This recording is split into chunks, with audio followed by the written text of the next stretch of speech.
Ah, making a video. Guess I'll put the light on. Yeah, it might help.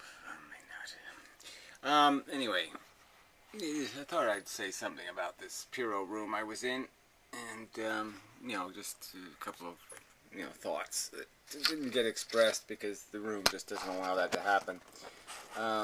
Stupid Vic Mackey for. Anyway, I think I was doing okay. Getting to Pyro. I'm trying to keep the subject kind of on what's practical and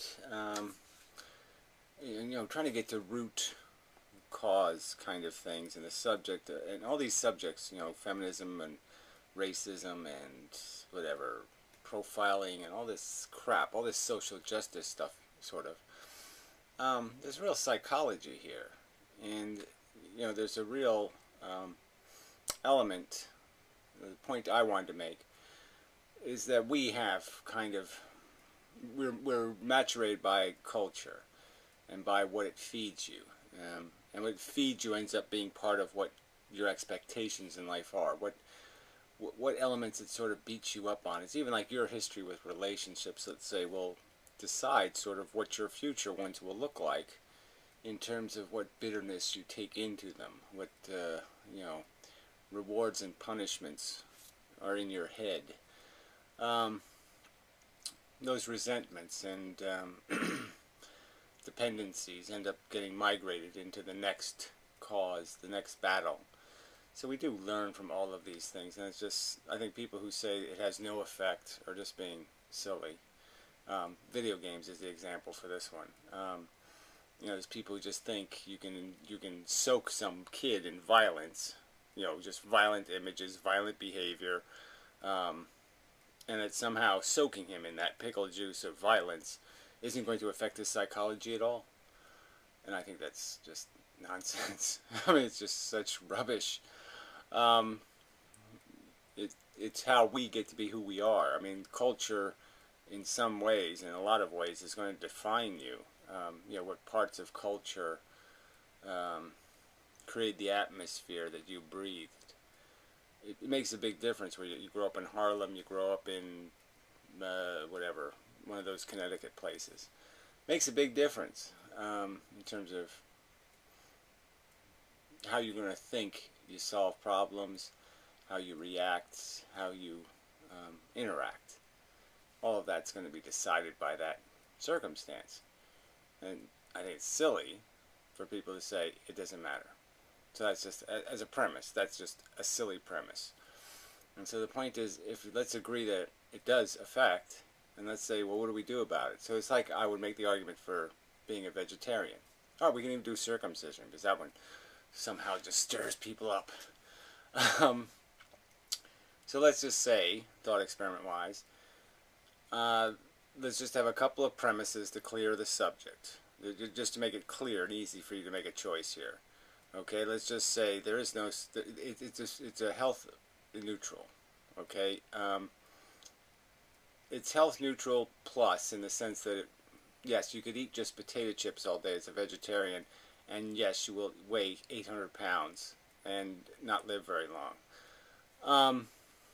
So you can be an unhealthy vegetarian, but there's a tendency for most vegetarian foods not to be quite as toxic. So that's just a fact. But let's just ignore that. Let's just call it equal in terms of a diet, and that there was and there's none of this mystery B12 problem and all that. See, all these subjects get clouded in such bullshit.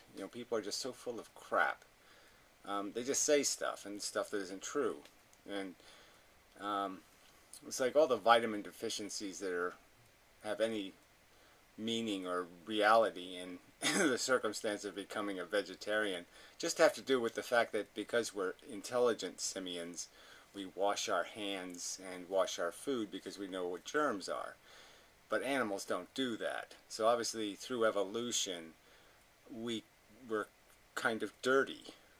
Through all of that, even I mean, some people are pretty dirty now. I mean, they say things about those Europeans over there being kind of dirty. But anyway, we didn't sanitize our existence until recently.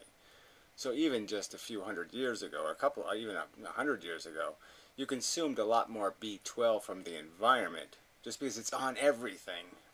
It's a microbe chemical, and it's on everything. So yes, if you don't sanitize your food, you'll consume plenty of it. So there's no such thing as a natural deficiency problem. It's just that we've changed how we live. We don't live naturally, therefore we don't. Why would evolution provide a reason for us to manufacture something that was everywhere in the environment? It would just be a waste of bodily function to make something, a kind of shit that was on everything. Alright, this isn't what I want to do with this video, but it's just an example of how every one of these subjects never gets talked about rationally. There's never a fact. I mean, there's never anything. It's like he did a room. He did 5.5 hours, 6 hours actually, and it's just too much chaos. I'm saying it's purposeful. It's useful to have these arguments. Talking is the first step to change. So good, people talk, great. But yeah, there's no. It's just not structured enough. It's not cleaned. It's not purified of the fake arguments, the false notions, the bullshit, the lies, the deceptive, the manipulated rhetoric. Let's just call it. And that's all Vic has as an argument. He just says things, and if he says 4 of them fast enough, you just won't have time to fix all 4 to make your argument. So he just says 4 lies really fast. And obviously some of them are going to stick because you don't have time to fix them all. I mean, in his premises. So just accuse, well, since you're a pedophile who's been convicted of, stealing money from old ladies, but he just does it in one, and there's no way you can defend this subject from his pointed rhetoric. Well, there's a way. You can just say, fuck you, Vic. That's a bullshit way to introduce the subject with false premises. Anyway, then you correct him. It doesn't affect him any. It doesn't change his behavior any, which is just kind of irritating. Alright, so alright, so back to the vegetarian thing. So let's just say, I mean, my argument is a simple argument for all these subjects. What I'm saying is we can do better than this. And I'm saying that if you could make it, if you could engineer it, so it required no skin off of you. You had to sacrifice nothing. You're just going to choose. So your kid can be a vegetarian or your kid can be a meat eater. You're going to decide. You're manufacturing it, and it doesn't require you to change your behavior at all. You get to eat all the meat you want, live your life exactly the way you are. You're just going to decide whether your kid's going to be a vegetarian or be a meat eater by pressing a button. And I'm just saying logically, is there any reason to hit the eat meat button? If there's no health benefit, and all you're doing is torturing animals, basically, why would you want your child to be dependent on doing something that's excessively threatening to other sentient beings? I mean, even if it was just a threat, why would you put the gun in his hand? Now, if you got a kid that had a gun in its hand or no gun in its hand, which button would you push? Would you really want your kid to have a gun in his hand? Realistically, just knowing the odds are it's going to shoot him or his wife, his future wife. I mean, ideally, if I could have a kid, would I want my child, if I could just press a button and decide, to be somebody who enjoys shooting things or somebody who doesn't enjoy shooting things? His life will be just as fulfilled. He'll have a perfectly good replacement for shooting things, which will be painting portraits or something. And you can make this choice. He plays the violin, or he shoots guns. Those are your 2 choices. Violin playing or shooting guns. That's it. There's no other, it has no other bigger picture implication beyond, you just press the button. You're telling me logically there's some reason why you would give your kid your vices or your dependencies or your addictions? You really haven't. Your kid drinks or your kid doesn't drink alcohol. Would you really press the button? Yes, my kid does drink alcohol. You would really do that? You really think there's something productive that comes out of it ever? There's some real good besides your dependency? There's some other way for it to be good besides you being addicted? I mean, really. I've smoked cigarettes my whole life, just about. I'd never press the button, make my kid a cigarette smoker. Yes, I'll give my kid a nicotine dependency. Why would I do that?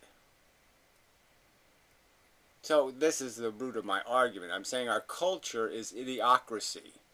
We are living so below our potential. We have iconized assholes who, kick balls. Kick balls. And, we just turned buffoonery. Somebody tells a good joke, it's more important than, some sort of theory on the, mechanism of viral disease transmission or something. We're rewarding and punishing things in this inverted, back-assward way of exactly how you create a stupid society rather than a great one. And it's not about being some sort of... You don't do this kind of stuff in some Nazi, let's make rules, let's control everybody way. You do this by having a conversation and saying to other people, hey, we can do better than this. Let's voluntarily, by our own rational volition, do better than this. Rather than having it imposed on us, like we're too stupid to vote for the right thing. It's sort of tragic, that you have to have, maniacal evil forces are almost better dictators than people left to their own volition, because then they're just selfish assholes. They don't have any theory. And some theory is better than no theory. No clue. Some clue is better than no clue. And that's sort of what we're living by, is this sloppy chaos of artifactual addictions, the artifact of religion, spirituality. All these are just artifacts, and people are clinging to them. And they shouldn't even be introduced into the imagination of children. There shouldn't even be a concept of this stupid Sasquatch in the sky. You could press a button, Sasquatch in the sky notions or no Sasquatch notions. Yeah, you're better off without the stupid notion. Looking for imaginary characters. So I'm just saying, for most of these arguments, that's my argument, is that just as a simple argument that people in defending this crap, they're just defending their own attachment. They're meat eaters and they're just defending meat eating. There's a bunch of people arguing this stupid circumcision. It's just because they're this way and they're just defending their way, and they're not, they just wish to apply no reason whatsoever. And then their arguments and their rhetoric, just like in these rooms, becomes all this, as I tried to point out again to Piro, that there's no point in talking about in a sense, because it's always going to end up Stalin and Hitler. Stalin and Hitler. They can never have a rational conversation, because it's always going to end up being a conversation about poster child. Who's got the uglier poster child on their pamphlet of bullshit? Fuck that. So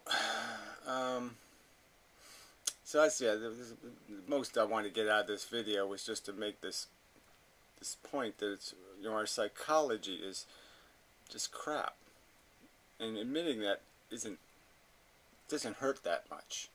Just to admit, yes, my personal psychology is full of a bunch of crap, and that if I was to bestow some qualities of inside of me on someone else, it wouldn't be that crap. It wouldn't be my addictions and you know, the stupider parts of my psychology. Well, there's just so many things you can talk. I mean, some asshole left a comment about men, like men want to protect women. It's in their genes. And I said, you know, you're just like, again, well, why don't you just, you know, why don't you just pay no attention at all to reality? I mean, your own psychology. You know, to not understand that men's desire isn't really to protect women, it's to own them, you know, to impress them, to possess them, like Svengali. It's not really about any kind of love in any good sense. It's love in every kind of bad sense, and that it isn't that painful to admit that. Come on, and that women should be free of that kind of complete exploitation. But it's complicated just because, yeah, men and women do have to sort of get along, and they're not the same. We're not the same. And, you know, how do you do this equal? Well, I've said these exact words in a video, so I don't want to be too redundant. But I mean, yeah, how do you do this thing where you have a social equity, but in the bedroom, you know, you can still do your, you know, man-woman thing.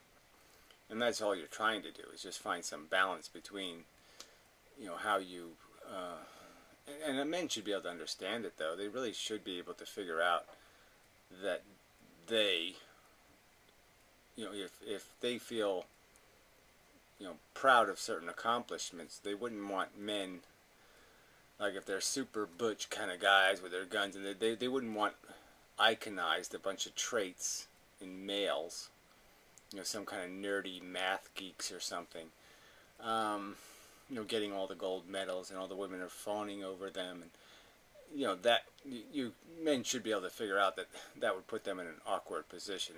If men were represented in society half naked, you know, posing on cars and things, that might make you feel quite resentful of a culture that was obliging you to be a tart, and rewarding, you know, especially training children with those notions in their head that this is what your role in life is to be the best, you know, ornament to place on top of a car. So, you know, there's so many angles to talk about this stuff, you know, because they talk about things and they just don't pay any, you know, it's like their arguments are just so stupid. I mean, they'll talk about the lack of influence of all these elements of our culture, and then you sit there and all you have to do is point to one TV commercial, and with one TV commercial I can point out, well, if all this psychological stuff isn't true, if all our psychology isn't fundamentally and easily manipulated and influenced, why do these TV commercials work? Why do these silly little gimmicks in TV commercials work? You know. So I mean, you know, it's just such bullshit to attempt to say this isn't all really important in terms of what kind of human being you're going to raise in this dirty, filthy nest. I mean, it's a shit. It's a pile of, you know, people are just laying eggs on shit. They're hatching young on shit, and you're telling me the bird, you know, being raised in that shit isn't going to be a shitty bird, and it's going to be shit. It's going to have shit on it. Alright, I don't know, I need to, I mean, just this, like I said, this provokes a lot of conversations, but I mean, the main theme to me is that just the rhetoric sucks in these arguments. It keeps getting reused. It's like the truther argument. They'll keep, you know, you'll make the argument, you'll point out how building 16 is irrelevant, blah, blah, blah, because, and then they'll just bring it up next week and just do it all over again. And so, you know, there's a point where the argument is futile in the sense that it never matures.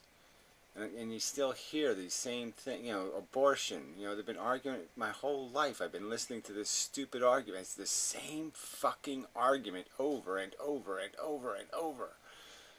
And there's just no excuse for this. There's no excuse for this pretending like it hasn't been talked to death, but it's just been done wrong. Because it hasn't been talked to death in a more literal sense, with anything on the line, and in any sense, in a way where you actually prove something. You know, where you have a courtroom where you just can't lie and you can't cheat and you can't bring in fake witnesses and you can't just say shit that's not true and you can't pretend to be a scientist and you can't pretend this and you know all of those kind of rules. And there's just no, we don't oblige argument to take place in an atmosphere that has those kind of necessary rules. I mean, courts have rules because you need rules. You got to have rules against this shit, or you're fucked. And if there's no rules in even conversation, then the conversation is fucked. And so, you know, I keep advocating, arguing for creation of these mechanisms, and these naysayers just keep knocking anything down, any change, any any effort to fiddle with their system, and they'll just sit there and argue against it. And most of them just because they hate you. That it'll be just about the fact that they dislike me, so anything I am advocating for must be bad. It almost comes down to that in some cases, which is really, really stupid. And you know, but I mean, this whole argument about this threat of feminism, yeah, the threat that they're talking and saying something that you can't make an honest argument to refute it. You have to buffoon them. You know, one of the ironies of the conversation, well, we had a couple of the old skeptical heretic gang. I can't remember their names. The one guy ain't so bad. He's just kind of a, you know, college type, whatever his name is. But the other jerks, kind of the, whatever his name was, Matt, Napalm guy. That whole, whatever, hate tribe or whatever, they had their little club. You know, loonies. Potty mouths. Anyway, some of those idiots were in the room. Yeah, so this one guy, you know, he sits there, calls me a sexist and a racist like Gary, or attacking games for being misogynistic is hilarious. You know, I mean, it's okay. I don't give a shit. You want to call me a sexist and a racist based on absolutely, I would argue, no evidence. So again, so he's making an argument in trial, you know, this accusation, and you can't prove any of that because I obviously know it's crap. So, you know, he can just keep saying shit like that and it's not true. But they say that's the tone of the argument. So you're not going anywhere from that stupid premise if that's what you have to resort to. Some preposterous exaggeration becomes the, you know, some sort of legitimate argument technique. And what's that? That's not going to go anywhere. So I guess that's the point of what I'm saying is this whole exaggeration thing is a big problem. But it's this exaggeration just to go back to Hitler, Stalin. It's to always try to black and white a subject that doesn't, that there's no reason to. But because you know they I guess have the reason, which is status quo. They're defending some territory that they feel it's necessary to defend the infrastructure for it to exist. So it's like they'll, I don't even know how to come up with a good example, but they might defend religion to defend misogyny, you know, because they know at least, you know, religion has it built into it. So yeah, that's a good deal. If we defend religion, that'll, you know, give men more rights. Kind of an argument almost. So, yeah, like there's already 6 hours of this crap on that video, but I mean none of it got to the real psychology. So I guess that's the part where I find it disappointing. And I think there's a better solution than these black and white answers, which are "shut up, bitch," you know, or I don't even know how to characterize the. I mean, you know, there's nothing I can't really say there's anything honestly good in the defenders of cops. I mean, that's what Vic Mackey defends, the cops. He defends every element of crap culture, which is just, you know, of status quo-ness. You know, it seems.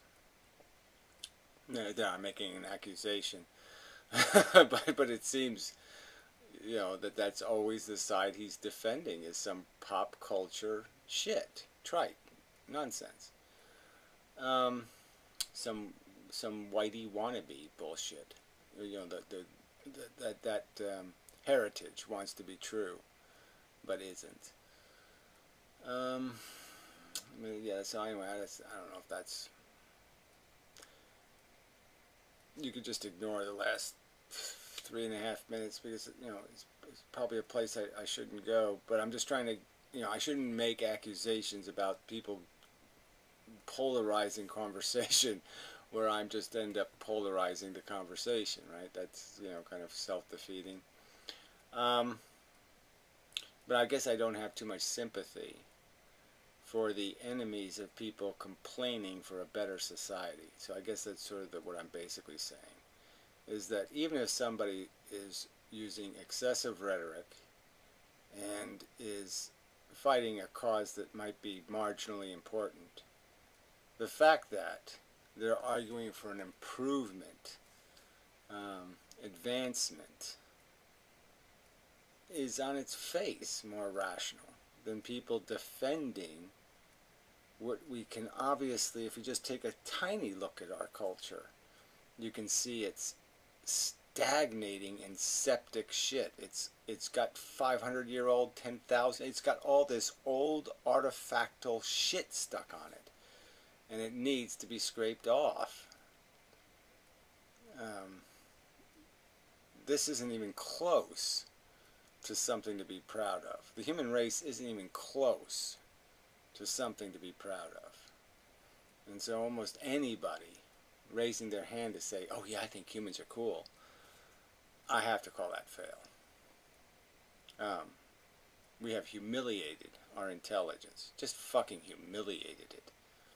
We're thousands of years into this education process. We have this complex and articulate vocabulary. And idiots are still arguing about the existence of fucking fairy tale characters. I mean, grotesquely preposterous fairy tale stories as truth? Come on. That's humiliating. And it all comes out of people living for their feelings, you know, and having no respect for intelligence, and judging things how much they look like what they want God to look like. I mean, it's like physics has to look like a religion. I mean, that's what they've turned it into, full of little fairies and magic dust. And you can just see that that's the way they want it to be. And that attachment to a world where humans are magical is just something they need. It isn't a recipe for intelligent human. It's a recipe for living a lie. Being a monkey, living a monkey lie. That's not a great way to say it. Not very articulate. But yeah, getting to that core thing is that they just keep wanting to pervert reality to suit their clearly anti-advanced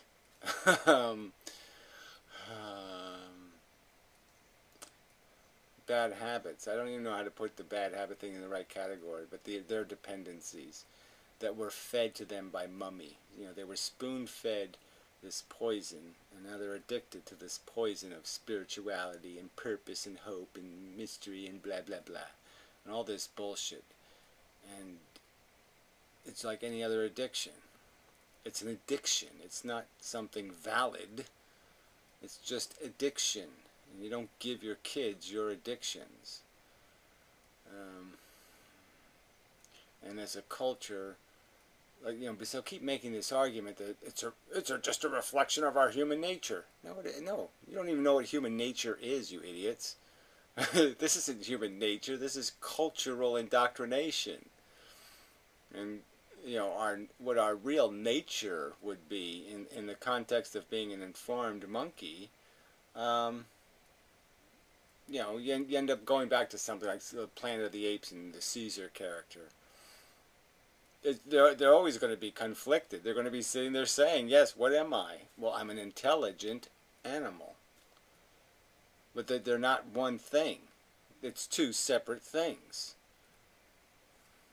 And you don't try to make the intelligence obedient to the animal. That's illogical.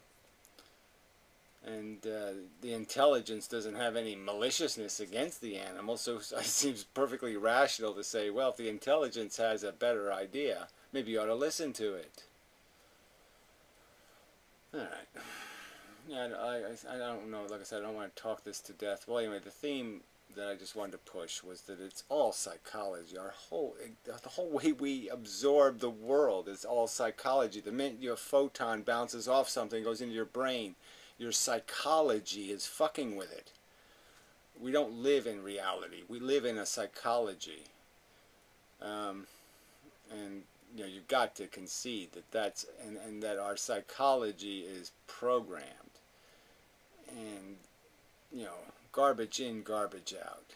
You raise kids in a garbage culture, you'll have garbage human beings. And that's why we have garbage human beings, is because we made them. Because you assholes, you keep defending shit. You keep defending feeding kids shit. So they don't play the violin, they play with guns. Because you keep feeding them shit. Alright. And the other point I wanted to make was that you really can't have an argument about what's happening, or what to fix, how to fix things, how to do anything, if assholes, the feudalists, are going to keep controlling the argument. If these glib motherfucking feudal assholes who don't want to fix anything concede that they're too lazy to do a goddamn thing about anything, and they won't sacrifice a goddamn thing even over image, even just for the sake of image, they won't do it. And that almost gets back to the circumcision argument, right? Because you get this insane rhetoric. You cut your dick off. Well, foreskin isn't your dick.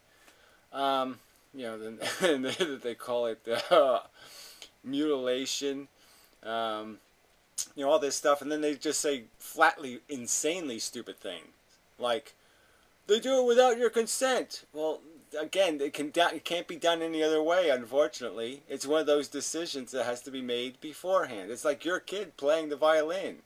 It's probably not going to happen unless you're willing to buy a violin for your kid. Because the kid isn't going to come up with the money. You get it? There's certain things you have to finance. You have to put something in to get something out. It ain't going to come out free or out of nowhere, out of the vapor of the universe isn't going to make it happen. It can only happen if you have to make the decision then. And the truth is that you wouldn't want to change later in life. The choice isn't possible anymore because you've already the house, your brain penis house has already been built. The neural connections have already been made. And so it's not going to work. You can't go back in time and undo your bad marriages or this, whatever, the things that are part of your history. So it's the kind of thing that has to be done in advance. It has to be, and it has to be done at the beginning, or not at all. So, and you're just saying, well, because it's unnatural, like every bit of nature makes perfect sense, and none of it could be fixed. So you wouldn't cure cancer because it's natural. I mean, you wouldn't cure high blood pressure if it's natural. I mean, it's stupid. Natural. It's an idiotic argument. Clearly, and especially with this circumstance. I mean, clearly it's protective skin. It's not. It has nothing to do with sexual function. I mean, it has to do with protecting an appendage that's vulnerable. And they're just going to play this pretend game as if it's about something else. And it's really stupid. Especially when none of the circumcised men are complaining, and yet they're all upset for them. Which just seems insanely insincere. Don Quixote rescue mission for damsels not in distress. Huh? So, but yeah, totally irrational rhetoric. Mutilation, hacking your dick off. I mean, this, when you have to resort to preposterous exaggeration, you've already lost the argument. And it's like Thunderfoot in his videos, when you have to resort to mockery, you've just lost the argument, really. Come on. If I'm watching you resort to grotesque quote mining and perversion of somebody else's content, and trying to make them look like Bozo the Clown, or trying to make it, draw mustaches on them or whatever, if that's what you have to resort to, you obviously have lost the argument, right? I mean, there's no other explanation for pulling out the dirty trick bag. You only pull out the dirty trick bag when you're desperate. Now, if you're playing a video game, right, you don't use the bag of cheats, right? You have I have some cheat codes, right? You don't resort to them until, oh fuck, I have to, right? You want to pretend like you're playing the real game, right? So if you're resorting to the cheat codes, you're lost. And that's Thunderfoot all over the place. He just, every fucking video he makes is just cheat code. You can't play a straight up game. So anyway. Alright, that's enough of a contextual video, I think.